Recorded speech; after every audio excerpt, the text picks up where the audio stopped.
அடுத்ததாக பாருங்க, நாங்க தொடர்ச்சியான முறையில கணக்கீட்டு எண்ண கருக்கள், அதற்குரிய ஷோர்ட் நோட்ஸ், முக்கியமான பாயிண்ட்ஸ் பார்த்துக்கிட்டு இருக்கிறோம். எனவே அடுத்ததாக நாங்க இரண்டு எண்ணக்கருக்கள் பார்ப்போம். வரலாற்றுக்கிரைய எண்ணக்கரு மற்றும் பாதுகாப்பு எண்ணக்கரு. கிரயம் அல்லது வரலாற்று கிரைய எண்ணக்கரு, அடுத்தது பாதுகாப்பு அல்லது முன்னெச்சரிக்கை எண்ணக்கரு பார்த்துக்கொள்ளும். இதுல பாருங்க, வரலாற்று கிரைய எண்ணக்கரு அல்லது கிரைய எண்ணக்கருன்னு சொல்லப்படுறது இரண்டு விடயங்களை மட்டும் உள்ளடக்கியதாக காணப்படும். அதாவது குறிப்பிட்ட நடைமுறை அல்லா சொத்து அல்லது ஆதனம் பொறி உபகரணங்களை நாங்க நிதி கூற்றுக்கள்ல வெளிப்படுத்தும் போது, நடைமுறை அல்லா சொத்துக்கள் அல்லது ஆதனம் பொறி உபகரணங்களை நிதி கூற்றுக்களை வெளிப்படுத்தும் போது கிரைய பெறுமதியில் வெளிப்படுத்துதல் வேண்டும் அல்லது பெற்றுக்கொண்ட பெறுமதியில் வெளிப்படுத்துதல் வேண்டும். இதை நாங்க சொல்லுவோம் வரலாற்று கிரைய என்ன கரு. ஒரு சொத்தை நாங்க எந்த பெறுமதியில கொள்வனவு செய்யறோமோ அதே பெறுமதியில நிதி கூற்றுக்கள்ல பதிவு செய்யும் போது மதிப்பீடு செய்யணும். உதாரணத்துக்கு பாருங்க, 2020ஆம் ஆண்டு மோட்டார் வாகனம் ஒன்று கொள்வனவு செய்யறோம் 10 லட்சம். இப்ப 2025ஆம் ஆண்டு நிதி கூற்றுக்கள்ல பதிவு செய்ய போறோம். அதே 10 லட்சத்தை நாங்க 2025 நிதி கூற்றுக்களையும் காட்டுறது கிரைய பெறுமதி, வரலாற்று கிரைய என்ன கரு. அப்ப உங்களுக்கு வரலாற்று கிரைய என்ன கருல முக்கியமா வரக்கூடியது சொத்துக்களை கிரைய பெறுமதியில் காட்டுதல். எனவே இதுக்கு பயன்படுத்தக்கூடிய சந்தர்ப்பங்கள் எப்படி வரும்? முதலாவது, சொத்துக்களை கிரைய பெறுமதியில காட்டுதல். இரண்டாவது, பணவீக்க நிலைமைகள் கருத்தில் கொள்ளப்படுவதில்லை.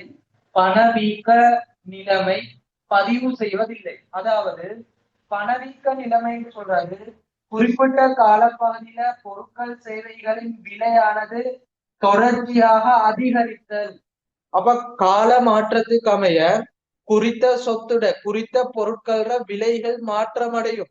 உங்க நடைமுறையெல்லாம் சொத்து, சந்தை பெறுமதி, மீள் மதிப்பீட்டு பெறுமதி எல்லாம் மாற்றம் அடையும். எனவே நாங்க பணவீக்க நிலைமைகளை கருத்தில் கொள்ளாம கிரயத்துல காட்டுறது வரலாற்று கிரைய என்ன கரு. எனவே சொத்துக்களை கிரைய பெறுமதியில காட்டுதல் பணவீக்க நிலைமைகள் கருத்தில் கொள்ளப்படாது. இன்னும் ஒரு முறையில சொன்னா, சொத்துக்களை நடைமுறையல்லா சொத்துக்களை சந்தை பெறுமதியில் அல்லது மீள் மதிப்பீட்டு பெறுமதியில் பதிவு செய்யக்கூடாது. இப்படி வாருது. ஓகேயா? அப்ப நடைமுறை அல்லா சொத்துக்களை கிரைய பெறுமதியில் காட்டுதல். உதாரணமாக, ஆதனம் பொறி உபகரணங்களை முதலில் மதிப்பீடு செய்யும் போது கிரயத்தில் மதிப்பீடு செய்தல். ஆதனம் பொறி உபகரணங்களை பிற்காலத்தில் ஏற்படும் செலவுகளை கிரயத்தில் மதிப்பீடு செய்தல். அடுத்தது, இருப்புக்களை விற்பனை கிரயத்தில் கணிப்பீடு செய்யும் போது இறுதி இருப்பினை கிரயத்தில் கழித்தல். அப்ப இந்த சகல சந்தர்ப்பங்களையும் பாருங்க, சொத்துக்களை கிரயத்துல காட்டுனா கிரைய என்ன கரு, அது சந்தை பெறுமதியோ மீள் மதிப்பீட்டு பெறுமதியோ காட்டக்கூடாது. பணவீக்க நிலைமைகள் கருத்தில் கொள்ளப்படாது. ஓகேயா? இதை நோட் பண்ணி கொள்ளும்.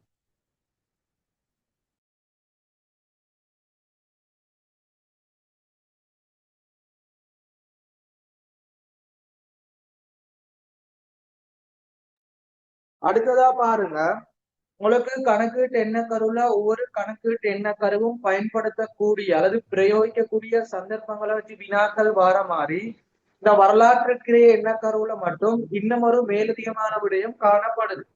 சரியா? வரலாற்று கிரயமானது மீறப்படக்கூடிய சந்தர்ப்பம், வரலாற்று கிரயத்துக்கு முரணான சந்தர்ப்பம், வரலாற்று கிரயம் பின்பற்றப்படாத சந்தர்ப்பம் அப்படி உங்களுக்கு காணப்படுது. எனவே பார்த்துக்கோங்க, வரலாற்று கிரைய எண்ண கருவானது மீறப்படக்கூடிய சந்தர்ப்பம் அல்லது பின்பற்றப்படாத சந்தர்ப்பம். இது அவங்களுக்கு 2020ஆம் ஆண்டு பாஸ் பேப்பர்ல வந்த விடயம். அதாவது ஐடியா ஒண்ணு சொல்றோம் பாருங்க, கிரைய என்ன கருண்டா சொத்துக்களை கிரயத்துல காட்டுறது. அப்ப இது மீறப்படுதுண்டா அந்த சொத்துக்களையோ அல்லது இருப்புக்களையோ கிரயத்துல காட்டாம வேற பெருமதில காட்டினால் அது வரலாற்று கிரைய என்ன கரும், மீறப்படும். எனவே உங்களோட டீச்சர் கைட் நோட்ஸ் அடிப்படையில 2 விடயங்கள் தான் போடப்பட்டி. உங்களோட 2020ஆம் ஆண்டு ஸ்கீம் அடிப்படையில 4 நோட்ஸ் படிக்கணும், 4 விடயங்கள் படிக்கணும் சொல்லித்தாரு. முதலாவது, ஆதனம் பொறி உபகரணங்களை நடைமுறை அல்லா சொத்துக்களை மீள் மதிப்பீட்டு பெறுமதி அல்லது சந்தை பெறுமதியில் மதிப்பீடு செய்யும் போது. முதலாவது என்ன? ஆதனம் பொறிபாரணங்களை மீள் மதிப்பீட்டு பெறுமதி அல்லது சந்தை பெறுமதியில மதிப்பீடு செய்யும் போது வரலாற்றுக்கு என்ன கரு மீறப்படும். இரண்டாவது, இருப்புக்களை கிரயம் மற்றும் தேறிய தேரக்கூடிய பெறுமதி இரண்டிலும் குறைவான பெறுமதியில் மதிப்பீடு செய்தல். சொத்துக்களை கிரயம் அடுத்தது தேறிய தேரக்கூடிய பெறுமதினா எண்ணார்வி பெறுமதி இரண்டிலும் குறைவான பெறுமதியா மதிப்பீடு செய்யறது. அடுத்தது மூன்றாவது பாருங்க, சொத்துக்கள் பொறுப்புகளை நியாயமான பெறுமதியில் மதிப்பீடு செய்தல். இறுதியா பாருங்க, குத்தகையோட தொடர்பான விடயம் SLFRS 16. சரியா? எனவே பாருங்க, சொத்து பயன்படுத்தல் உரிமை மற்றும் குத்தகை பொறுப்புகளை நிகழ்கால பெறுமதியில் மதிப்பீடு செய்தல். அப்ப தெளிவான முறையில சகல மாணவர்களும் விளங்கிக் கொள்ளுங்க. சொத்துக்களை கிரைய பெறுமதியில காட்டுனா வரலாற்று கிரைய என்ன கரும், அது பணவீக்க நிலைமைகள் வராது. அப்ப இதுல பாருங்க, மீறப்படக்கூடிய சந்தர்ப்பங்களை சொத்துக்களை நியாயமான பெறுமதியில காட்டுறது, சொத்துக்களை மீள் மதிப்பீட்டு பெறுமதியில காட்டுதல், இருப்புக்களை தேறிய தேரக்கூடிய பெறுமதியில குறைத்து காட்டுதல், குத்தகை பொறுப்பு சொத்து பயன்படுத்திய உரிமையினை நிகழ்கால பெறுமதியில் காட்டுதல். எனவே இங்க கிரயத்துல காட்டாம வேற வேற பெறுமதியில காட்டினா அது வரலாற்று கிரைய என்ன கரு மீறப்படும். எனவே வரலாற்று கிரியத்துக்கான முக்கியமான நோட்ஸையும் இந்த வரலாற்று கிரைய என்ன கரு மீறப்படக்கூடிய சந்தர்ப்பங்களையும் தெளிவா நோட் பண்ணி வைங்க. இன்ஷா அல்லாஹ் பேப்பர் கிளாஸ் டிஸ்கஷன்ல அடுத்த விடயங்கள் பார்த்துக்கிட்டு போவோம், மேலதிகமான விடயங்கள். இதை நோட் பண்ணி வைங்க. அடுத்ததான் நாங்க பாதுகாப்பு என்ன கரு அல்லது முன்னெச்சரிக்கை என்ன கருவுக்கு போவோம்.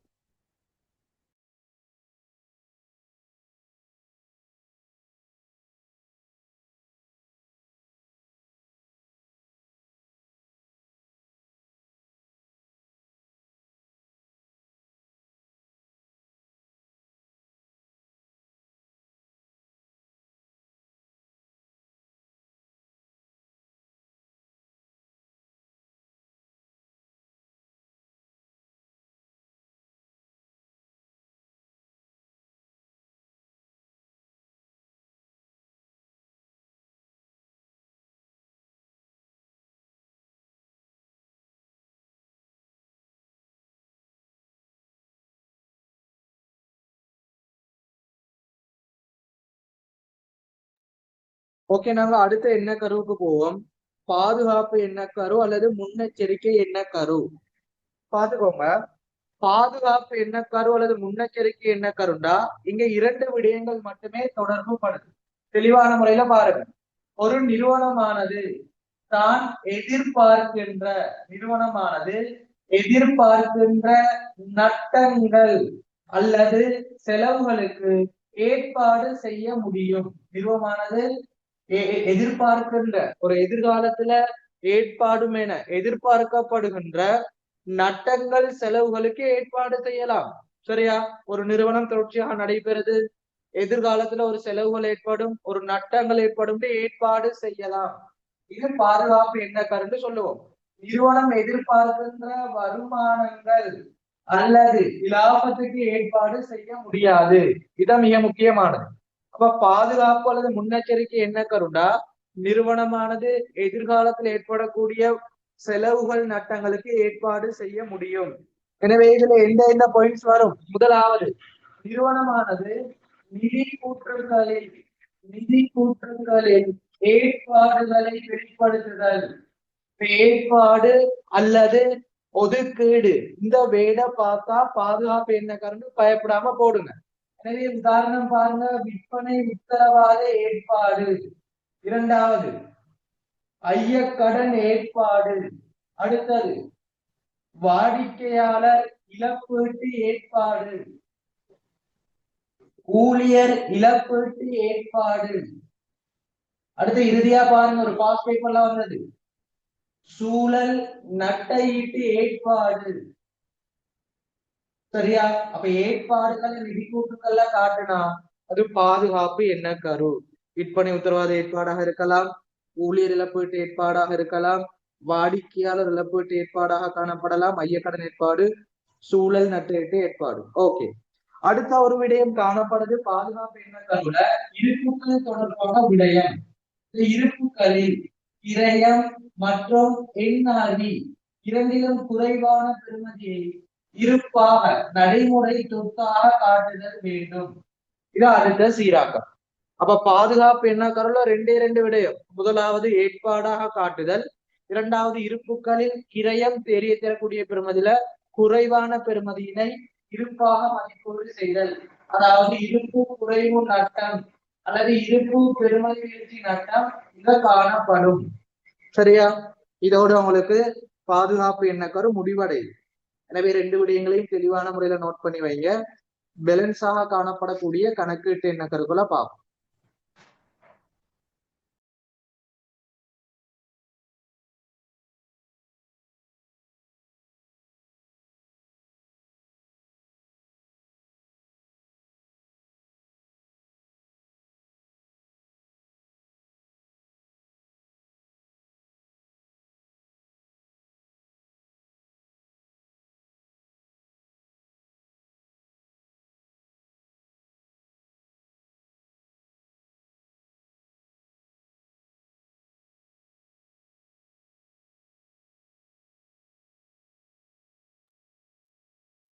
ஓகே, நாங்க அடுத்த எண்ணக்கருவுக்கு போவோம். முக்கியத்துவ எண்ணக்கரு அல்லது பொருண்மை எண்ணக்கரு. அடுத்தது தோற்றத்திலும் பார்க்க கருத்து முக்கியத்துவ எண்ணக்கரு.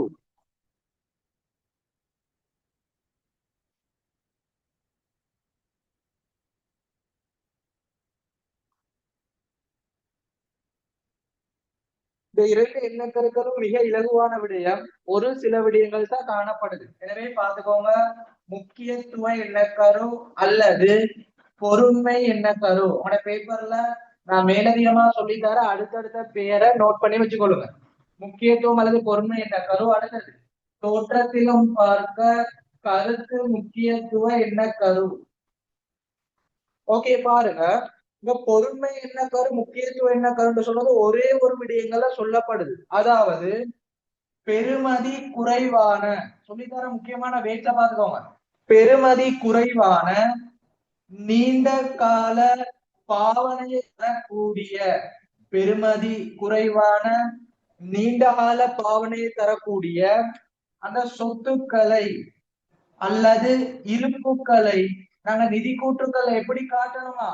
செலவுகளாக பதிவு செய்தல் வேண்டும். சொத்துக்களாக காட்டக்கூடாது, செலவுகளாக பதிவு செய்தல் வேண்டும். ஒரு நிறுவனத்துல பெருமதி குறைவாய்க்கு நீண்ட கால பயனை தருது. எனவே நாங்க படிச்சுக்கிறோம், நீண்ட கால பயனை தந்தா அது நடைமுறை எல்லாம் சொத்துக்களாக காட்டணும், சொத்தாக காட்டுறது இல்ல. அதாவது அக்கறை செலுத்தும் தரப்பினர்களின் தீர்மானங்கள்ல இந்த விடயங்கள் தாக்கம் செலுத்தாது. யார் தாக்கம் செலுத்தாதுன்னா பெருமதி குறைவு. இப்ப நீங்களே யோசிச்சு பாருங்க, நீங்க ஒரு நிறுவனத்துல முதலீடு செய்ய போனா பெருமதி கூடுதலான விடயத்துக்கு அக்கறை செலுத்துவீங்களா, பெருமதி குறைவான விடயத்துக்கு அக்கறை செலுத்துவீங்களா? எனவே அந்த அடிப்படையில பாருங்க, பெருமதி குறைவான நீண்ட கால பயனை தரக்கூடிய அனைத்து சொத்துக்கள் இருப்புகளையும் குறித்த நிதியாண்டுக்கு செலவாக காட்டுதல் பொருண்மை எண்ணக்கரு. முக்கியமான பாயிண்ட்ஸை எழுதி கொள்ளும். இதுக்கு உதாரணம் நாங்க பார்த்தோம்னு சொன்னா, நாங்க பயன்படுத்துற ஃபைல் கோவைன்னு சொல்லுவோம். நாங்க நார்மலா பயன்படுத்துற அந்த ஃபைல் வந்து நார்மலா உதாரணமா பார்த்தோம்னா 100 ரூபாய். ஆனா அது நீண்ட நாள் பயன்படுத்த முடியும். எனவே அதை சொத்தா காட்டலுமா? அல்ல, செலவாகத்தான் காட்டணும். அடுத்தது நாங்க பயன்படுத்துற ஸ்டெப்ல, சரியா, நாங்க பயன்படுத்துற ஸ்டெப்ல அது வந்து பெருமதி குறைவான நீண்ட காலம் பயன்படுத்தலாம். எனவே அதை செலவாதான் காட்டணும். ஓகேயா? இதோட முடிச்சுக்கொள்ளும். எனவே பொருண்மை முக்கியத்துவம் என்ன கருண்டா? பெருமதி குறைவான நீண்ட கால பயனை தரக்கூடிய சகல விடயங்களையும் குறித்த நிதியாண்டுல செலவாக மட்டும்தான் காட்ட வேண்டும். இதே விடயம் தான் உங்களோட பேப்பருக்கு இன்ஷா அல்லாஹ் வரும். நோட் பண்ணுங்க.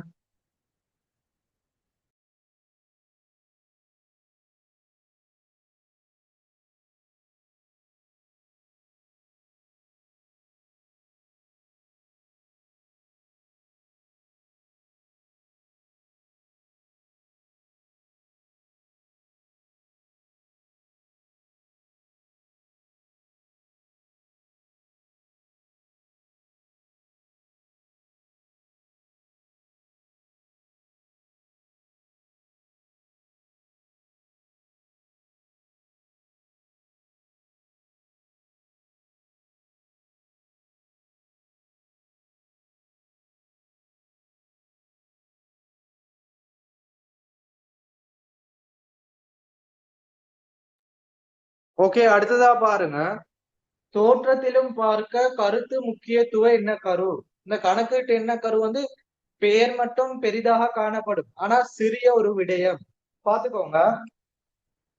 தோற்றத்திலும் பார்க்க கருத்து முக்கியத்துவம் என்ன கருண்டா, இதுல பழைய சிலபஸ் ஓல்ட் சிலபஸ் அடிப்படையில ஒரே ஒரு விடயம் காணப்பட்டுச்சு. இப்ப நியூ சிலபஸ் அடிப்படையில ரெண்டு விடயங்களை நாங்க உள்ளடக்கணும். அதாவது தோற்றத்திலும் பார்க்க கருத்து முக்கியத்துவம் என்ன கரு சொல்லுதுன்னா, நாங்க குத்தகைக்கு மேற்கொள்ளப்பட்ட சொத்துக்களை, குத்தகை அடிப்படையில பெற்றுக்கொண்ட சொத்துக்களை நிதி கூற்றுக்கள்ல காட்டும் போது சொத்து பாவனை உரிமை என காட்டுதல் வேண்டும்.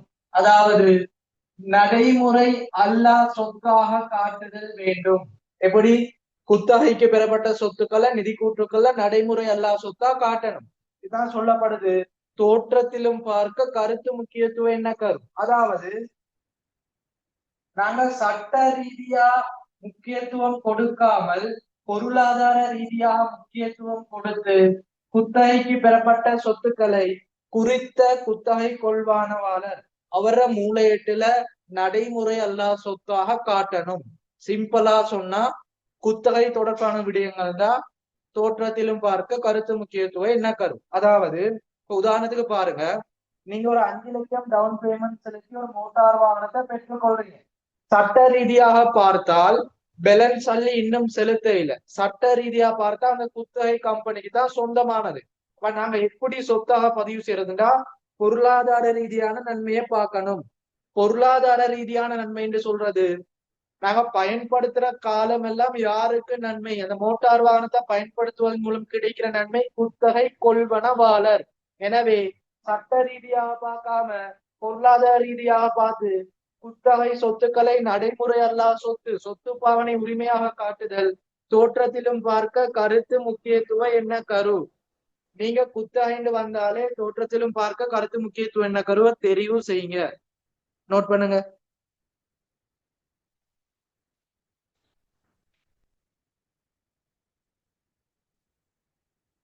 அடுத்த விடயம் பாருங்க. உங்களுக்கு 2020ஆம் ஆண்டு பாஸ் பேப்பர் அடிப்படையில மேலதிகமான ஒரு விடயம் குத்தகையில சேர்க்கப்பட்டு நாங்க படிக்கணும்.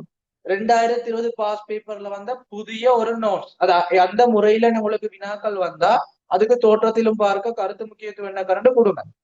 சரியா?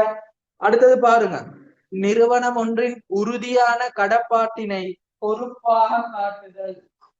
நிறுவனம் ஒன்றின் உறுதியான கடப்பாட்டினை, நிறுவனம் ஒன்றின் உறுதியான கடப்பாட்டினை பொறுப்பாக காட்டுதல். அப்படின்னா என்ன? ஒரு நிறுவனத்துக்கு உறுதியாக தெரியும், நம்பிக்கையா தெரியும், இது நமக்கு ஒரு கடப்பாடு, நாங்க செலுத்த வேண்டியதுன்னு தெரிஞ்சா அதை பொறுப்பாக காட்டணும். இது வந்து தோற்றத்திலும் பார்க்க கருத்து முக்கியத்துவம் என்ன கருல வந்த விடயம். 2020ஆம் ஆண்டு பாஸ் பேப்பர்ல இடம்பெற்றுச்சு. சகல மாணவர்களும் குத்தகையை மட்டும் தெரிவு செஞ்சாங்க. இந்த நோட்ஸ் வந்து தெரிவு செய்யப்படையில. எனவே உங்களோட பாஸ் பேப்பர்ல இந்த நிறுவனம் ஒன்றின் உறுதியான கடப்பாட்டினை பொறுப்பாக வெளிப்படுத்துதல்டா தோற்றத்திலும் பார்க்க கருத்து முக்கியத்துவம் என்ன கருவுக்கு ஆன்சர் எடுத்துக்கொள்ளும். எனவே இந்த ரெண்டு விடயங்களையும் நோட் பண்ணி கொள்ளுங்க. அடுத்த விடயங்களுக்கு போகும்.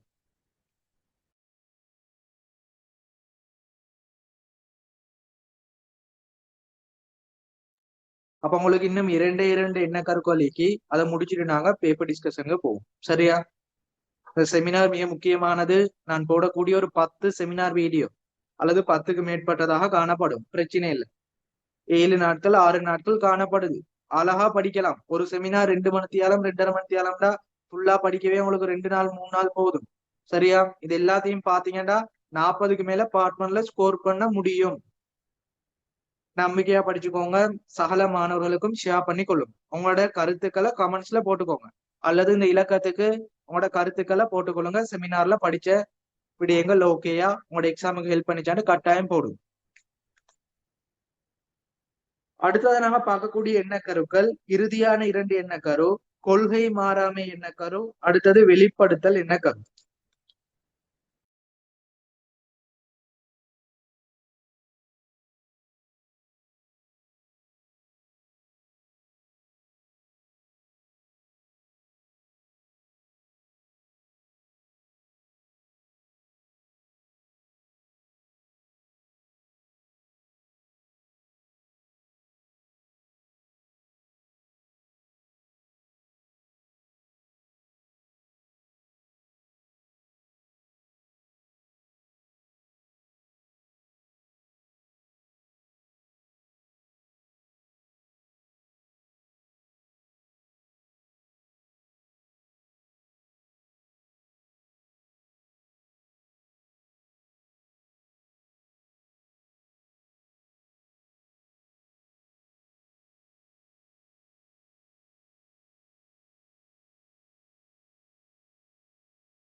ஓகே, நாங்க அடுத்த 2 எண்ணக்கருக்களையும் பார்த்து இந்த 5வது பாடத்துல முக்கியமான பாயிண்ட்ஸ் தியரி விடயங்கள் எல்லாத்தையும் முடிச்சு கொள்ளுவோம். சரியா? எனவே பார்த்துக்கோங்க. கொள்கை மாறாமை என்ன கருவும், வெளிப்படுத்தல் என்ன கரு. சும்மா நீங்க செமினாரை பார்த்தா உங்களுக்கு கிளியர் ஆயிக்கும். கட்டாயம் நான் சொல்ற மாதிரி புக் எடுத்து நோட் பண்ணிக்கொள்ளுங்க. முக்கியமான பாயிண்ட்ஸ் போல அடுத்தது பேப்பர் டிஸ்கஷன் போது பிடிஎஃப் பார்த்து ஆன்சரை தெளிவான முறையில எழுதி கொள்ளுங்க. எழுதி படிச்சா தான் மைண்ட்ல நிற்கும். உங்களோட பார்ட் 1 பேப்பருக்கு இலகுவாக காணப்படும். இது உங்களுக்கு இறுதி கட்டத்துல என்ன செய்யறதுக்காக திருப்பி ஒரு மோட்டிவேஷனல் ஒரு ஹோப்காக திருப்பி எல்லாத்தையும் ரிவிஷன் பண்றேன். இறுதி கட்டம் எல்லாரும் நல்ல ரிசல்ட் எடுக்கிறதுக்காக முழுமையா சிலபஸ் எல்லாம் நாம படிச்சுக்கிறோம். பேப்பர் கிளாஸ் நிறைய அட்டென்ட் பண்ணிக்கிறோம். பேப்பர் கிளாஸ் நிறைய செஞ்சுக்கிறோம். பார்ட் 1 நிறைய பேப்பர் ஃபுல் பேப்பர் பாத்துக்கிறோம். பார்ட் 2 விடயங்கள் பாத்துக்கிறோம். இதோட சேர்த்து மேலதிகமாக இறுதி கட்டம் இப்படி எங்கேயும் சொல்லி தர மாட்டாங்க. இந்த கடைசி டைம்ல எங்கேயும் கிளாஸ் நடைபெறாது. உங்களுக்கு தேவை சகல மாணவர்களும் கூடுதலான புள்ளிகளை பெற்றுக்கொள்ளணும். எந்தெந்த பாடத்துல எப்படி புள்ளிகளை பெற்றுக்கொள்ளலாம் அந்த முக்கியமான விடயங்களை சொல்லித்தாரன். 50 மார்க்ஸுக்கும் பெற்றுக்கொள்ளக்கூடிய மாதிரி ஃபுல்லா ரிவிஷன் பண்ணி தரும். எனவே பாருங்க, கொள்கை மாறாமை என்ன கரு. அடுத்தது வெளிப்படுத்தல் என்ன கரு. பார்த்துக்கொள்ளுங்க. கொள்கை மாறாமை என்ன கருண்டா, ஒரு நிறுவனமானது நிதி கூற்றுக்களை தயாரிக்கணும். அப்படி நிதி கூற்றுக்களை தயாரிக்கும் போது பல கொள்கைகளை பயன்படுத்தும். அப்படி கொள்கைகளை பின்பற்றும் போது அந்த கொள்கைகளை அடிக்கடி மாற்றம் செய்யக்கூடாது. கொள்கைகளை மாற்றம் செய்யாம தொடர்ச்சியாக பயன்படுத்துதல் சொல்றது கொள்கை மாறாமை என்ன கரு. தெளிவா விளங்கிக் கொள்ளுங்க. இப்ப நாங்க ஒரு கொள்கையை பயன்படுத்தி நிதி கூற்றுக்களை தயாரிக்கும் போது அதுல மாற்றம் செய்யக்கூடாது. தொடர்ச்சியாக ஒரே கொள்கையை பயன்படுத்துதல் சொல்றது கொள்கை மாறாமை என்ன கரு. அப்ப இதுல உங்களுக்கு எப்படி பாயிண்ட்ஸ் வரும்னு சொன்னா, முதலாவது ஒரே கொள்கையை பயன்படுத்துதல். எப்படி ஒரே கொள்கையை பயன்படுத்துதல். உதாரணத்துக்கு பாருங்க, சொத்துக்களை கிரைய மாதிரியில் மதிப்பீடு செய்தல் அல்லது சொத்துக்களை மேல் மதிப்பீட்டு மாதிரியில் மதிப்பீடு செய்தல் ஒரே கொள்கையை பயன்படுத்துறது. இரண்டாவது உதாரணம், இருப்புக்களை FIFO முறையில் மதிப்பீடு செய்தல் அல்லது WAC முறையில் மதிப்பீடு செய்தல். அப்ப ஒரே கொள்கையை பயன்படுத்தினா கொள்கை மாறாமை என்ன கரு. அப்படி இல்லையா? இரண்டாவது உதாரணம், கொள்கையை மாற்றம் செய்தல். கொள்கையை மாற்றம் செய்தல். உதாரணத்துக்காக சொத்துக்களை மதிப்பீடு செய்யும் போது கிரைய மாதிரியிலிருந்து மீள் மதிப்பீட்டு மாதிரிக்கு மாற்றம். இருப்புக்களை மதிப்பீடு செய்யும் போது FIFO முறையிலிருந்து WAC முறைக்கு மாற்றம். இப்படி வந்தா அது கொள்கை மாறாமை என்ன கரு. அப்போ ஒரே கொள்கையை பின்பற்றினாலும் கொள்கை மாறாமை, கொள்கைகளை மாற்றம் செஞ்சாலும் கொள்கை மாறாமை என்ன கரு. சரியா? இப்ப இத தெளிவான முறையில விளங்கிக் கொள்ளுங்க. நாங்க பெருமான தேர்வு செய்யும் போது நேர்கோட்டு முறையிலிருந்து ஒடுக்குப்பாகை முறைக்கு மாற்றம் செய்தல் அதுவும் கொள்கை மாறாமை என்ன கருதான். சரியா? பல விடயங்கள் சொல்லலாம். உதாரணமா பாத்தீங்கன்னா, நிதி கூட்டுகளை தயாரிக்கும் போது பயன்படுத்துற கொள்கைகளை அடிக்கடி மாற்றம் செய்யக்கூடாது. இது 2 சந்தர்ப்பம் மாறி வரும். ஒண்ணு ஒரே கொள்கையை பயன்படுத்துறது அல்லது கொள்கையை மாற்றம் செய்யறது. எனவே சொத்துக்களை மேல் மதிப்பீட்டு பெருமையில பாக்குறது அல்லது கிரியேட் பெருமையில பாக்குறது. இருப்புக்களை FIFO முறையில பாக்குறது அல்ல WAC முறையில பாக்குறது. இப்படி வந்தா ஒரே கொள்கை, கொள்கை மாறாமை. அப்படி இல்லையா, கொள்கையை மாற்றம் செஞ்சாலும் கொள்கை மாறாமை என்ன கரு. கிரைய மாதிரியிலிருந்து மீன் மதிப்பீட்டு மாதிரிக்கு போறது, FIFO முறையில இருந்து WAC முறைக்கு போறது. அப்படி இல்லையா, நேரு ஓட்டு முறையில இருந்து ஒழுங்கு வகை முறைக்கு போறது. அப்படியும் இல்லையா, தனி அடிப்படையில இருந்து தொகுதி அடிப்படைக்கு போறது. இப்படினால கொள்கைகளை மாற்றம் செஞ்சா அது என்ன கொள்கை மாறாமை என்ன கரு. நோட் பண்ணிக்கொள்ளுங்க.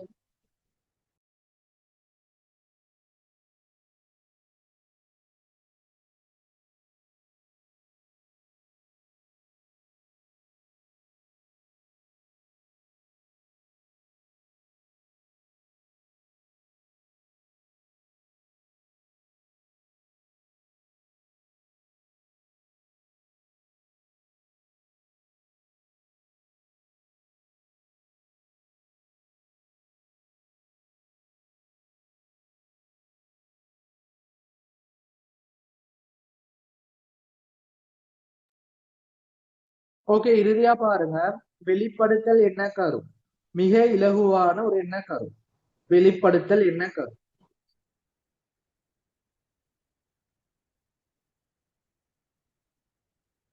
கணக்கீட்டின் மூலம் அல்லது பொது நோக்க நிதி கூற்றுக்கள் மூலம் நாங்க என்ன செய்வோம்? முதலாவது நிதி கூற்றுக்களை தயாரிப்போம்.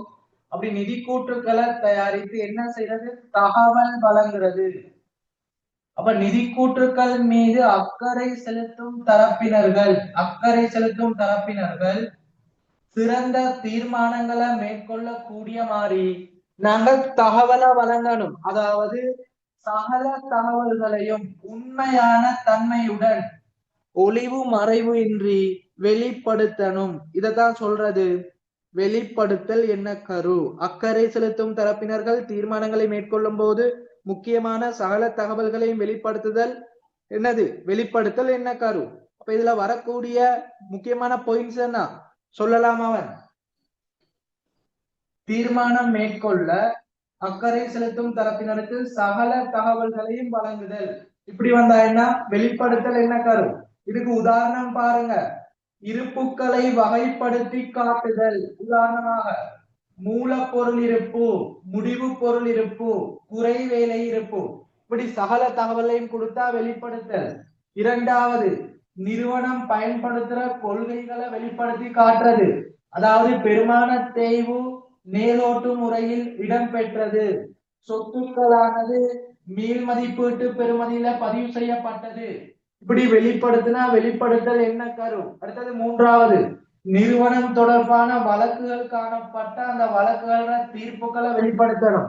எனவே தெளிவான முறையில பாருங்க, இப்படி நாங்க நிறுவனம் தொடர்பான சகல தகவல்களையும் ஒளிவு மறைவின்றி முக்கியமான விடயங்களை வெளிப்படுத்துறது வெளிப்படுத்தல் என்ன கருவாகும். இன்னும் ஒரு விடயம் சொன்னா, நாங்க வருமான கூற்று நிதிநிலைமை கூற்று தயாரிக்கும் போது குறிப்புகளை வெளிப்படுத்துதல், இதுவும் வெளிப்படுத்தல் என்ன கரு.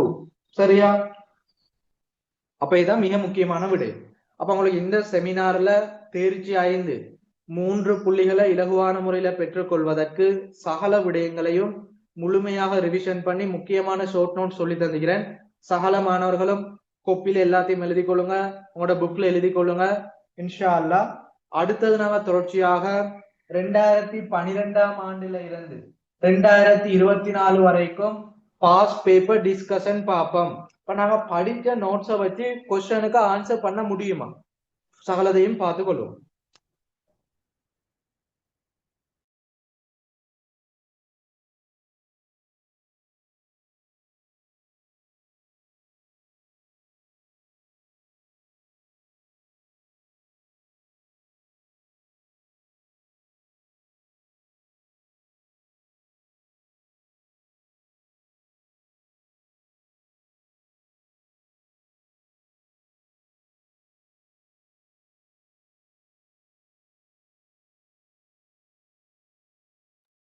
ஓகே, எல்லாரும் பாருங்க.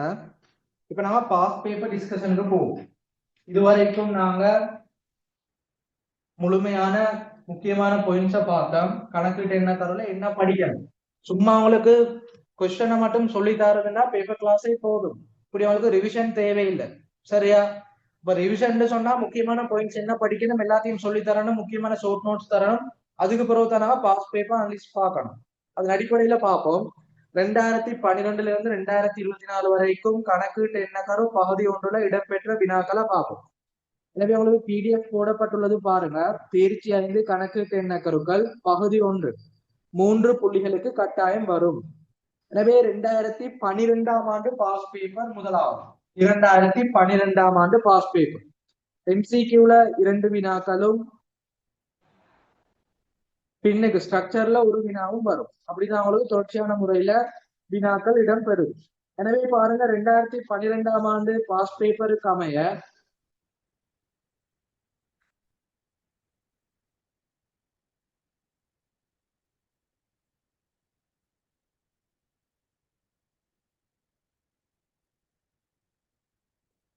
ஆறாவது வினாவை பாருங்க. ஆறாவது வினா. அடுத்தது பாருங்க பின்னுக்கு 35வது வினா. ஆறாவது வினா 35வது வினா.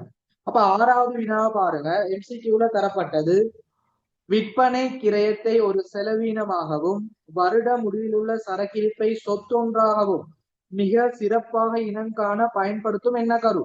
நீங்களே குயிக்கா ஆன்சரை எழுதி கொள்ளலாம், மனசுல சொல்லி பாருங்க ரெக்கார்டிங் பார்க்கும்போது.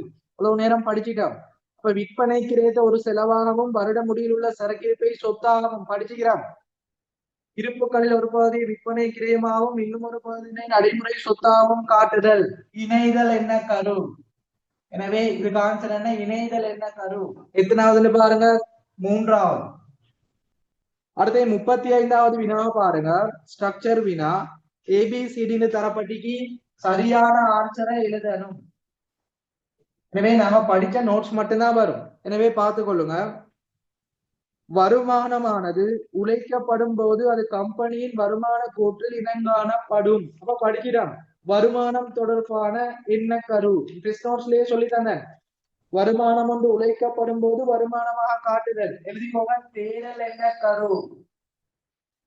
பிய பாருங்க. நிதி கூட்டுக்களை தயாரிக்கும் நோக்கத்திற்காக கம்பெனி ஒன்றின் வாழ்வு காலமானது ஒவ்வொரு 12 மாதங்கள் கொண்ட காலப்பகுதியில் பிரிக்கப்பட்டுள்ளது. சொல்லிட்டேன். நிதி கூட்டுகளானது ஒவ்வொரு வருடமும் தயாரிக்கப்படும். எனவே கால அளவீட்டு என்ன கரு. சிய பாருங்க. கம்பெனியின் நிதி கூற்றுக்களில் பணவீக்கத்துக்கான சீராக்கங்கள் வெளிப்படுத்தப்படுவதில்லை. படிச்சுட்டோம். பணவீக்க சீராக்கம் வராது. வரலாற்று கிரையே என்ன கரு. அடுத்த இறுதியா டிய பாருங்க. ஏற்படக்கூடிய சாத்தியமான உத்தரவாத கோரிக்கை தொடர்பில் கம்பெனி ஒன்று நிதி கூற்றுக்கள் ஏற்பாடொன்று. ஏற்பாடுன்னு பார்த்தாலே பாதுகாப்பு அல்லது முன்னெச்சரிக்கை என்ன கரு. சரியா, இதாவோட சரியான ஆன்சர். எனவே முதலாவதுக்கு எம்சிக்யூக்கு இணைதல், மூன்றாவது அடுத்த ஆன்சர் தேரல், கால அளவீடு, வரலாற்று கிரயம், பாதுகாப்பு என்ன கரு. எழுதி கொள்ளுங்க.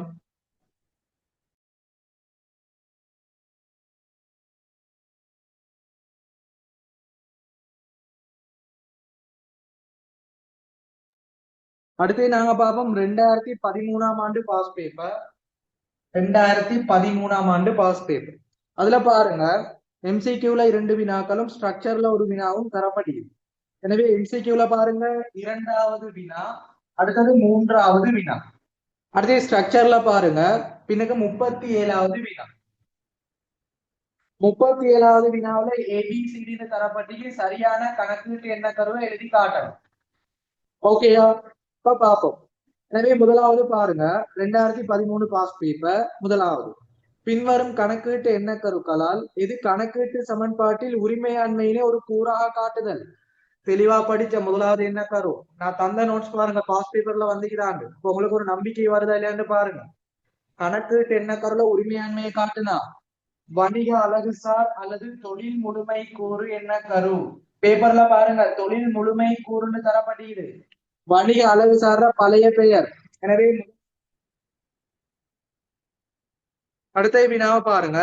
பின்வரும் கணக்கீட்டு எண்ண கருக்களில் எது எவை நிறுவனம் ஒன்றின் நிதி கூற்றுக்களில் உத்தரவாதத்திற்கு ஏற்பாட்டினை மேற்கொள்வதுடன் தொடர்புடையது.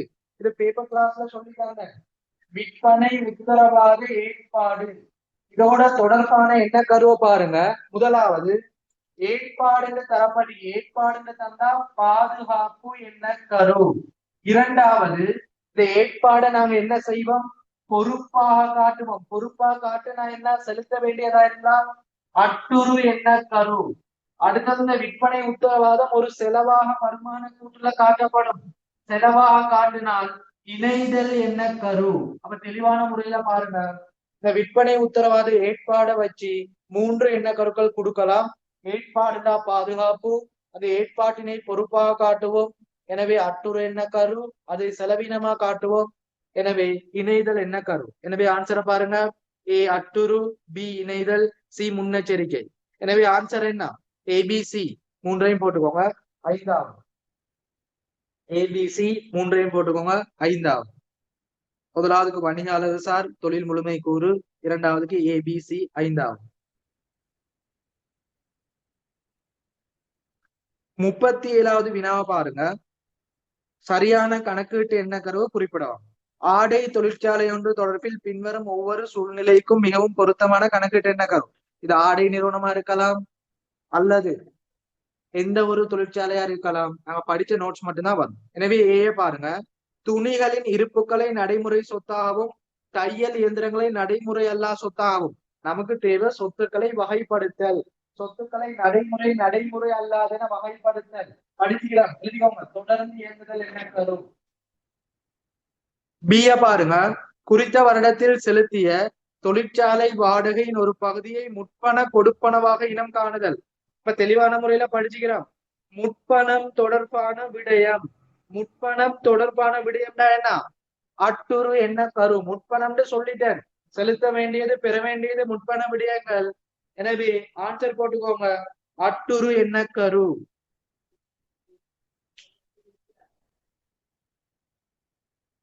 சிய பாருங்க, வருட இறுதியில் உள்ள துணிகளின் இருப்புக்களை கிரயத்தினதும் மற்றும் தேறிய தேரக்கூடிய பெறுமதியிலும் குறைவான பெறுமதியை மதிப்பிடல். படிக்கிறோம். இருப்புக்களில் கிரயம் என்ஆர்வி இரண்டிலும் குறைவான பெறுமதியை மதிப்பீடு செய்தால் பாதுகாப்பு அல்லது முன்னெச்சரிக்கை என்ன கரும். இறுதியா பாருங்க, ஆடுகளை விற்பனை செய்யும் போது விற்பனை வருமானத்தை இனம் காணுதல். வருமானம் தொடர்பான என்ன கரு. பேரல் என்ன கரு. எனவே நாங்க படிச்ச நோட்ஸை வச்சு 2 வருட பாஸ் பேப்பர் அதற்குரிய ஆன்சர் பாத்துக்கிறேன். நோட் பண்ணி கொள்ளுங்க. அடுத்த விடயங்களுக்கு போகும்.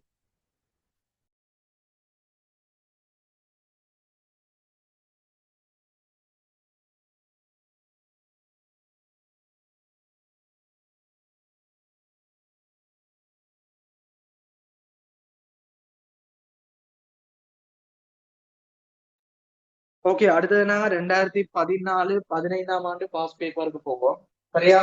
2014-15 ஆண்டு பாஸ் பேப்பர். இப்படி நீங்க விரைவாக ஆன்சர் பண்ணணும். பார்ட் அண்ட் பேப்பர் எடுத்தோன்னே நீங்க என்ன செய்யணும்? கணக்கிட்டு என்ன கருவு 2 ஆன்சர் பண்ணணும். பின்னுக்கு போயிட்டு கணக்கிட்டு என்ன கருவு ஆன்சர் பண்ணணும். குயிக்கா 3 புள்ளிகளை பெற்றுக் கொள்ளலாம். அதே போல முதலாவது செமினார், முதலாவது வினாக்கு ஆன்சர் பண்ணணும். பின்னுக்கு போயிட்டு 31க்கு ஆன்சர் பண்ணணும். 2 அல்லது 3 புள்ளிகளை பெற்றுக் கொள்ளலாம். அப்ப குயிக்கா 1 நிமிடம் 2 நிமிடத்துல 5 புள்ளிகள் 5 வினாக்களுக்கு ஆன்சர் பண்ணிடுவீங்க. அதுக்குதான் அந்த இறுதி கட்ட செமினார். ஓகேயா?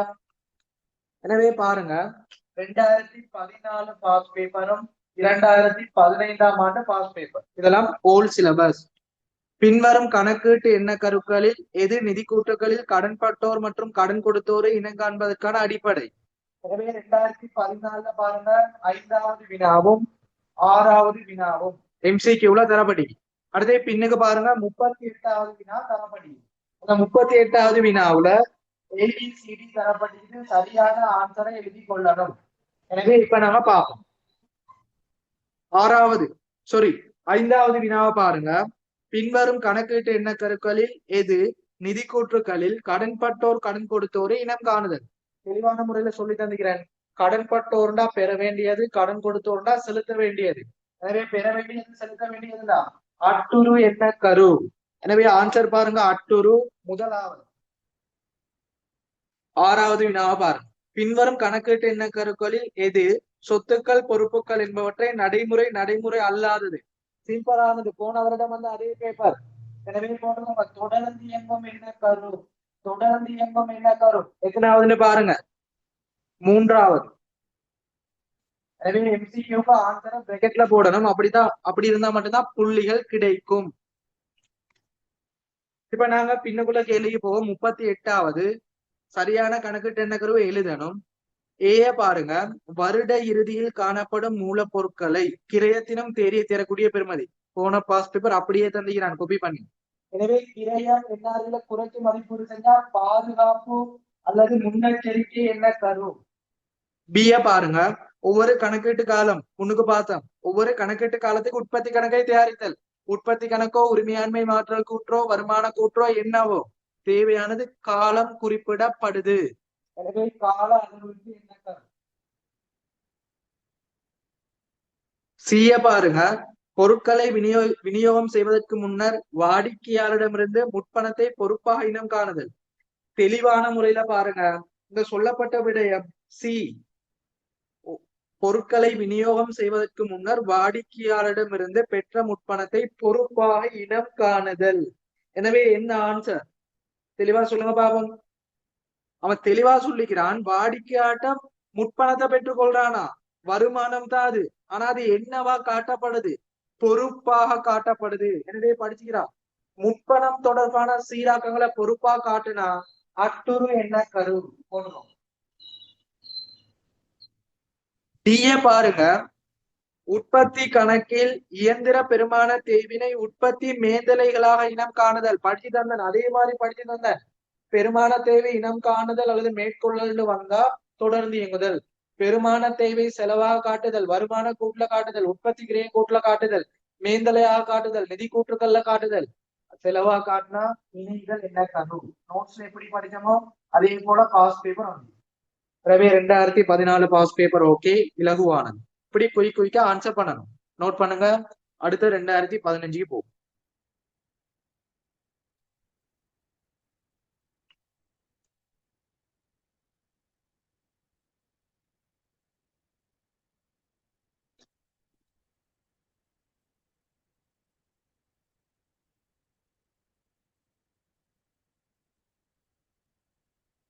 ரெண்டாயிரத்தி 15ஆம் ஆண்டு பாஸ் பேப்பரை பாருங்க.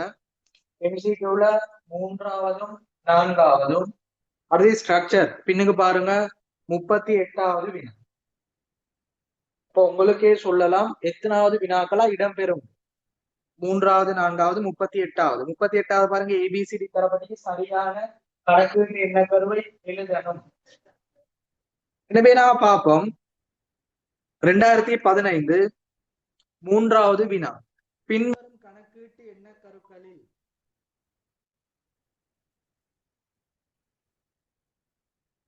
தெளிவான முறையில பாருங்க. 3ஆவது வினா, பின்வரும் கணக்கீட்டு எண்ண கருக்களில் எது வருமான கூற்றில் ஒவ்வொரு காலத்துக்குமான பெருமான தேவினை இனம் காணுகிறது. அப்ப தெளிவா பாருங்க, வருமான கூற்றுல பெருமான தேவை காட்டுதல்.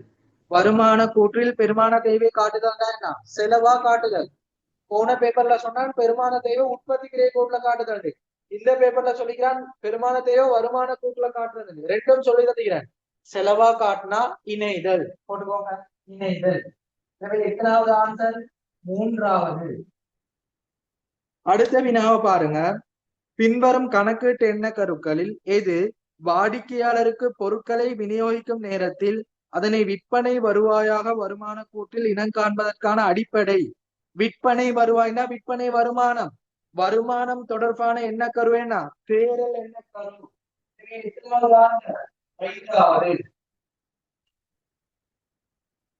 ஸ்ட்ரக்சர் கேள்வியே பாருங்க, 38வது. உற்பத்தி நிறுவனம் ஒன்றின் கீழே தரப்பட்டுள்ள ஒவ்வொரு சந்தர்ப்பத்திற்கும் மிக பொருத்தமான கணக்கீட்டு என்ன கரு. அப்ப முன்னுக்குள்ள பாஸ் பேப்பர்ல அதே மாதிரி காப்பி பண்ணி தந்திக்கிறான், உற்பத்தி நிறுவனம். எனவே முதலாவது பாருங்க,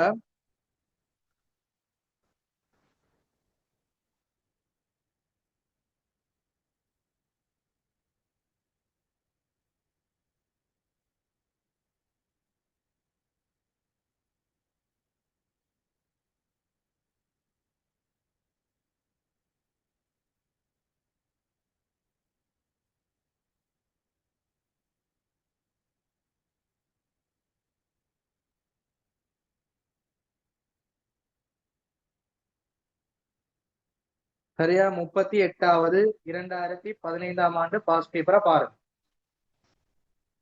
உங்களுக்கு டியூட்ல PDF போடபடி இல்லாத பாருங்க.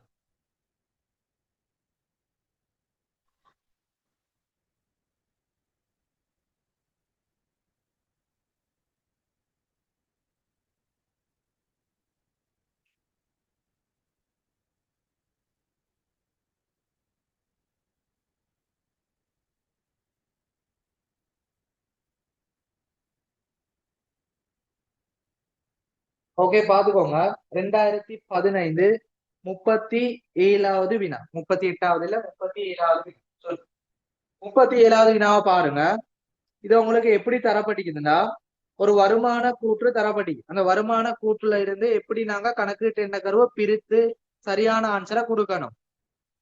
உங்களுக்கு வருமான கூற்று தந்திக்கா அது நமக்கு தேவையில்லை, நோட்ஸ் அடிப்படையில தந்திக்கா அது தேவையில்லை, நாங்க படிச்ச விடயங்களை பிரயோகிச்சா போதும். எனவே முதலாவது பாருங்க, ABCDன்னு தரப்பட்டிக்குது. முதலாவது வரையறுத்த அகமது பொது கம்பெனி. அகமது பொது கம்பெனினா வணிகத்திட பெயர் குறிப்பிடப்படல், வணிகத்தின் பெயர் குறிப்பிடப்படல். எனவே வணிக அழகுசார் எண்ணக்கரு. இரண்டாவது பிய பாருங்க. 31/3/2015 முடிவடைந்த வருடத்துக்கான முற்றுமடங்கிய வருமான கூற்று. முற்றுமடங்கிய வருமான கூற்று தேவையில்லை, காலம் குறிப்பிடப்பட்டது. எனவே கால அளவீட்டு எண்ணக்கரு. எனவே கால அளவீட்டு எண்ணக்கரு. அடுத்தது பாருங்க சி. ரூபா தரப்படி ரூபா 30, ரூபா 1000 தரப்படி. எனவே பண அளவீட்டு எண்ணக்கரு. இறுதியா பாருங்க டி. விற்பனை விற்பனை கிரயம் ரெண்டையும் ஒப்பீடு செய்ய சொல்லி வருமானம் செலவுகளை ஒப்பீடு செஞ்சா என்னது? வருமானம் செலவு ஒப்பீடு செய்யறது இணைதல் எண்ணக்கரு. சரியா? இதோட 2014-15 பாஸ் பேப்பர் முடிவடையும். அடுத்து நாங்க 2016க்கு போவோம்.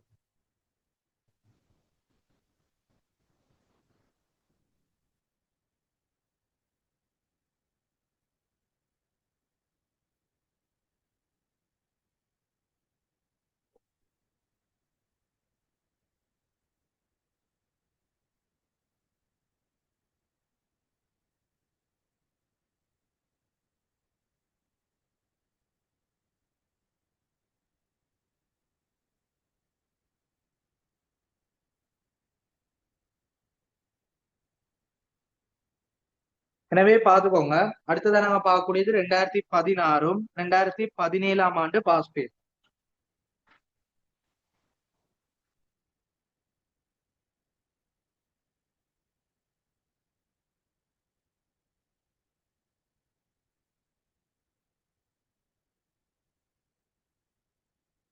ரெண்டாயிரத்தி 16-17 பாஸ் பேப்பரை பார்ப்போம்.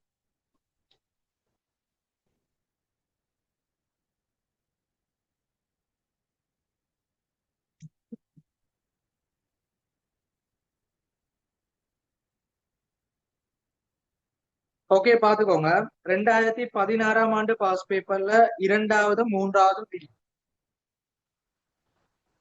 இது எம்சிக்யூவாக தரப்பட்டிருக்குது. அடுத்தது பின்னுக்கு பாருங்க, ஸ்ட்ரக்சர் கேள்வி தரப்பட்டிருக்குது. இலக்கம் மாறையில் அதே இலக்கம் 37வது வினா. சரியா? 37வது வினா. எனவே இப்ப நாங்க பார்ப்போம். 2வது வினாவை பாருங்க. பின்வரும் எண்ண கருக்களில் எது நிதி நிலைமை கூற்றில் சொத்துக்களை நடைமுறை மற்றும் நடைமுறை அல்லாது இலகுவானது? சொத்துக்களை வகைப்படுத்துறது என்ன? தொடர்ந்து இயங்கும் எண்ண கரு. எனவே எத்தனாவது ஆன்சர் பாருங்க, 2வது. அடுத்த வினாவை பாருங்க. பின்வரும் எண்ண கருக்களில் எது வருட முடிவிலுள்ள சரக்கிருப்பை கிரயத்தினதும் தேறிய தரக்கூடிய பெருமதியிலும் குறைவு? படிச்ச விடயம் அதே விஷயம் தான் தரப்படி. கிரயம் என்ன அளவில குறைவுண்டா? பாதுகாப்பு எண்ணக்கரு அல்லது முன்னெச்சரிக்கை எண்ணக்கரு. எனவே எத்தனாவது ஆன்சர் பாருங்க, 5வது.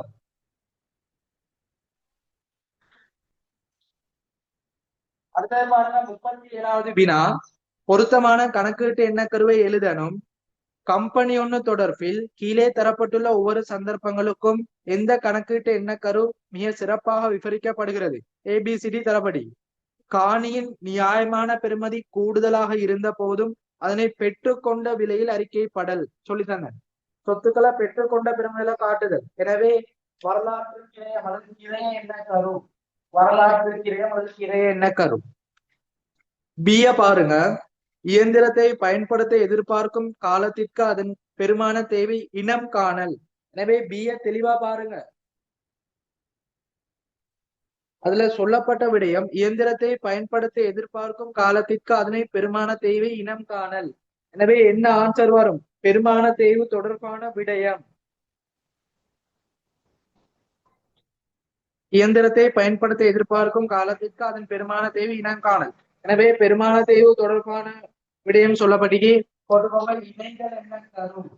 பெருமான தேர்வினை வருமான கூற்று காட்டுதல் அல்லது உற்பத்தி கிரியை கூட்டுல காட்டுதல் அல்லது செலவாக காட்டுதல். இணைதல் என்ன கரும்? சிய பாருங்க. ரூபா 5000க்கு குறைவான கொள்வனுடைய எல்லா சொத்துக்களையும் செலவாக காட்டுதல். படிச்சு தந்தன். பெருமதி குறைவு நீண்ட கால பயன். எனவே முக்கியத்துவம் என்ன கரு அல்லது பொறுமை என்ன கரு? முக்கியத்துவம் என்ன கரு அல்லது பொறுமை என்ன கரு? அதுல பிய பாருங்க.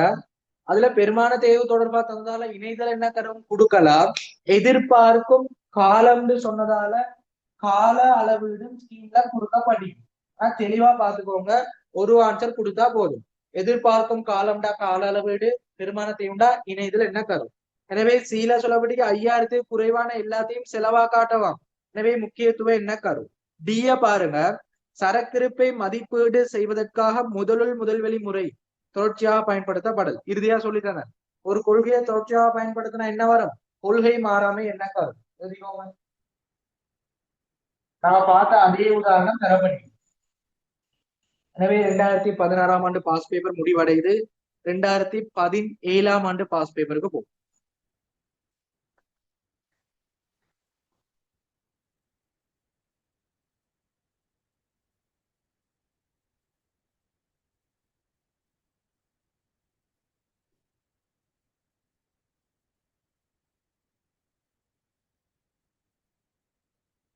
ரெண்டாயிரத்தி 17 பாஸ் பேப்பரை பாருங்க.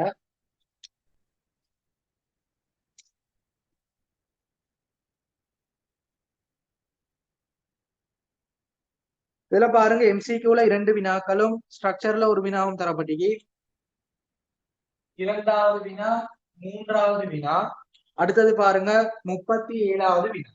இப்ப வினா இலக்கங்களை பாருங்க, தொடர்ச்சியா அதே முறையில தான், அதே பேட்டர்ன்ல தான் இடம்பெறுது. எனவே 2வது பாருங்க, பின்வரும் கணக்கீட்டு எண்ணக்கருக்களில் எது வியாபாரம் ஒன்றின் நிதி கூற்றுகளின் ஊழியர்களின் தேர்ச்சிகளை இனம் காண தேவையில்லை. படிச்சுக்கிறோம். ஊழியர தேர்ச்சி, முகாமையாளர திரண்டா பணத்தினால அளவீடு செய்ய முடியாது. எனவே பண அளவீட்டு என்ன கரும், பண அளவீட்டு என்ன கரும். எத்தனாவது ஆன்சர்னு பாருங்க, 5வது. அடுத்த வினாவை பாருங்க, பின்வரும் கணக்கீட்டு எண்ண கருக்களில் எது வியாபாரம் ஒன்றின் நிதி கூற்றுகளில் கடன்பட்டோர் கடன் கொடுத்தோர். படிச்சுக்கிறோம். முன்னுக்குள்ள பாஸ் பேப்பர், கடன் பட்டோர்டா பெற வேண்டியது, கடன் கொடுத்தோர்டா செலுத்த வேண்டியது. எனவே அட்டுரு என்ன கரு, அட்டுரு என்ன கரு, அதுக்கு என்னன்னு நாங்க சொல்லுவோம். முதலாவது 37வது வினாவை பார்ப்போம். ஸ்ட்ரக்சர் கேள்வி. கீழே தரப்பட்டுள்ள ஒவ்வொரு சூழ்நிலைக்கும் பிரயோகிக்கக்கூடிய பொருத்தமான கணக்கீட்டு எண்ணக்கரு எழுதா. 4 எண்ணக்கரு அவனே தந்திக்கிறான், பார்த்து போடுறது மட்டும்தான் வித்தியாசம். இப்ப இதுக்கு முன்னுக்குள்ள பாஸ் பேப்பர்ல பொருத்தமானது எழுதணும். இப்ப நாங்க பார்த்து சரியானது எழுதுறது தரப்படி வித்தியாசமான முறையில தருவான். எப்படியோ கணக்கீட்டு எண்ணக்கரு எழுதி காட்டணும். ஸ்ட்ரக்சர் வினாவும்.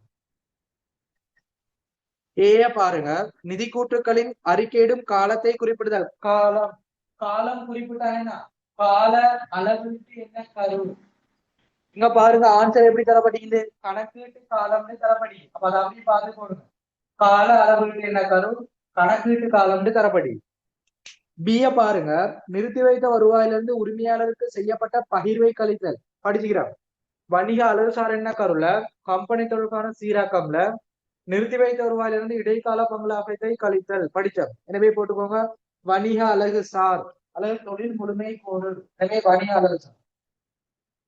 சிய பாருங்க, பெற்றுக்கொள்ளப்பட்ட கிரயத்தில் ஆதனம் பொறிவுமனத்தை அளவீடு செய்தல். பெற்றுக்கொள்ளப்பட்ட நோட்ஸ்ல அப்படியே சொல்லித்தான், ஷோர்ட் நோட்ஸ்ல பெற்றுக்கொண்ட பெறுமதி அல்லது கொள்வனவு செய்த பெறுமதி அல்லது கிரைய பெறுமதி. எனவே என்ன ஆன்சர், ஒண்ணு வரலாற்று கிரை என்ன கரு வரும். இதுல பாருங்க வரலாற்று கிரை என்ன கரு இல்ல.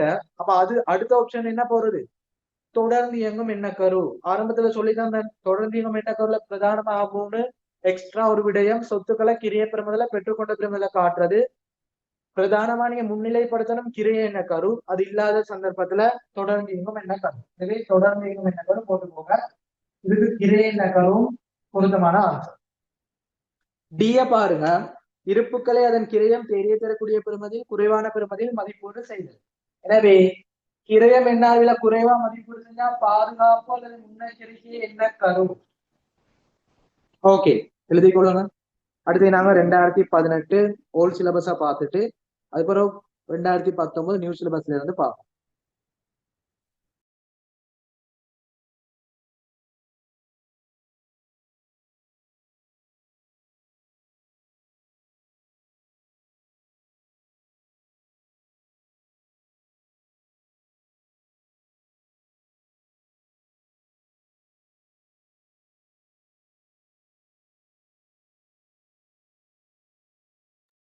ஓகே பாருங்க, 2018ஆம் ஆண்டு பாஸ் பேப்பர் 3 வினாக்கள் இடம்பெற்றிருக்கு. கொஞ்சம் வித்தியாசமான முறையில ஸ்ட்ரக்சர்ல ஒரு வினா இடம்பெற்றிருக்கு. இதோட இறுதி ஓல்ட் சிலபஸுக்கான வினாத்தாள் 2018. எனவே அதுல பாருங்க வினா இலக்கம் 2018 பாருங்க 7வது வினாவும் 8வது வினாவும் தரப்படி. இதுவரை காலமும் நாங்க பார்த்த பேப்பர்ல முதல் 2 கேள்வி 2வது 3வது வினாவாக 4வது 5வது வினாவாக கணக்கீட்டு எண்ண கருக்கள் காணப்பட்டுச்சு. அந்த 2018 இருந்து 2020ஆம் ஆண்டு பேப்பர் வரைக்கும் உங்களோட கணக்கீட்டு எண்ண கருவானது கொஞ்சம் பின்னுக்கு போடப்பட்டுச்சு. அதாவது வினா இலக்கம் 8வது 9வது 10வது 7வதாக போடப்பட்டுச்சு. ஆனா ஸ்ட்ரக்சர்ல 2 வினாவும் எம்சிக்யூல 2 வினாவும் ஸ்ட்ரக்சர்ல ஒரு வினாவும் அது மாற்றம் இல்ல. அந்த வினா இலக்கம் அந்த வடிவம் மட்டும் மாற்றம் அடைஞ்சு 2018 இருந்து 2020ஆம் ஆண்டு வரை இந்த ஸ்ட்ரக்சர்ல இடம்பெற்றிருக்கு. 2012 இருந்து 2017 வரைக்கும் முதல் 2 வினாக்களாக 2வது 3வதாக இடம்பெற்றுள்ளது. ஓகே, எனவே பாருங்க 2018 பேப்பர் 7வதும் 8வதும் அடுத்தது 37வது.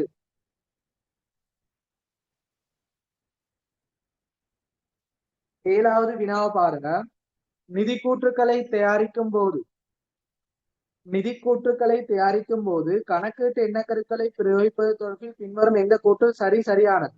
அப்ப ஒன்றுக்கு மேற்பட்ட விடயங்கள் தரப்படி ஏபிசி சரி பார்த்து ஆன்சரை சரி எடுக்கணும். சரியா? இதுவரைக்கும் பார்த்த பாஸ் பேப்பர்ல சரியான ஆன்சரை ஒண்ணு தெரிவு செஞ்சா போதும். இது ஒன்றுக்கு மேற்பட்ட விடயங்கள் தரப்படுது. எப்படி வந்தாலும் பிரச்சனை இல்லை, நாங்க படிச்ச விடயங்களை பயன்படுத்துங்க. வணிக அழகுசார் எண்ண கருவுக்கு இணங்க நிதி கூட்டுகளில் உரிமையாண்மையானது தனி மூலமாக இனங்காணப்படுகிறது. சரியான ஆன்சர் உரிமையாண்மை தொடர்பான சீராக்கம் வணிக அழகுசார் எண்ண கரு.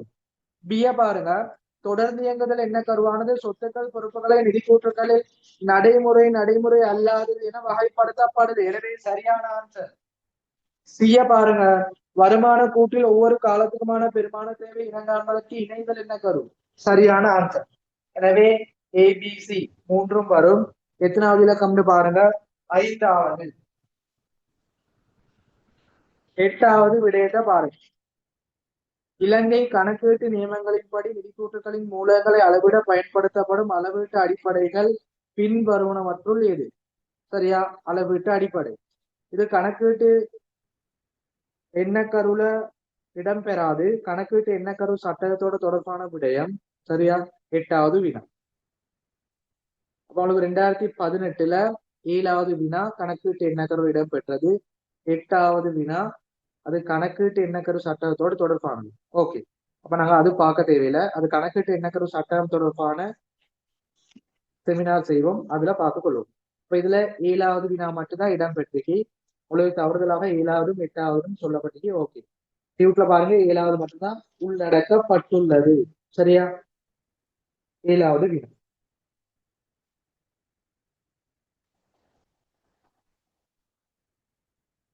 அடுத்தது பாருங்க பின்னுக்குள்ள வினாவை பார்ப்போம்.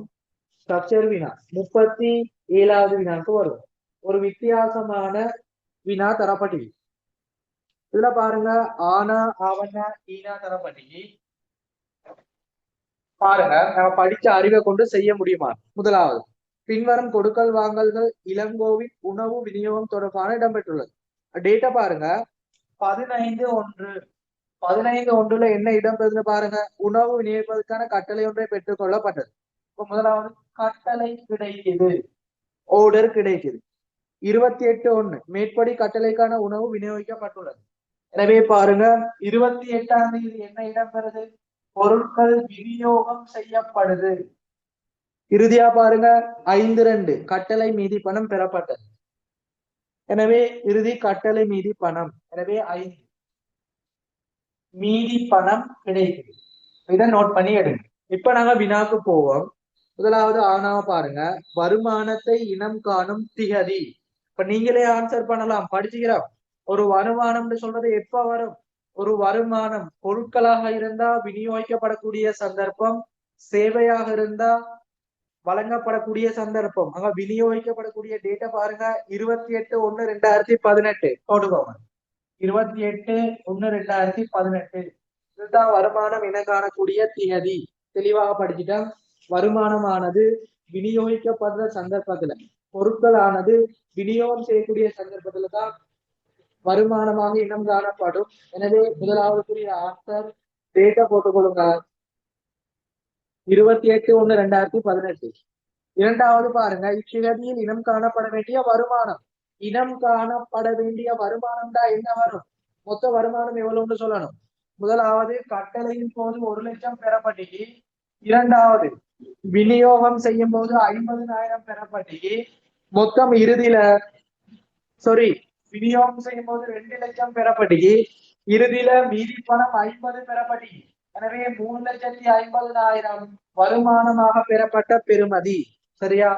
மொத்த வருமானம் சொல்றதை எல்லாத்தையும் கூட்டி வாருங்க. முதலாவது ஆரம்பம், உட்பணம், அடுத்தது பெற்றது, அடுத்தது பெற வேண்டிய இறுதி மீதி.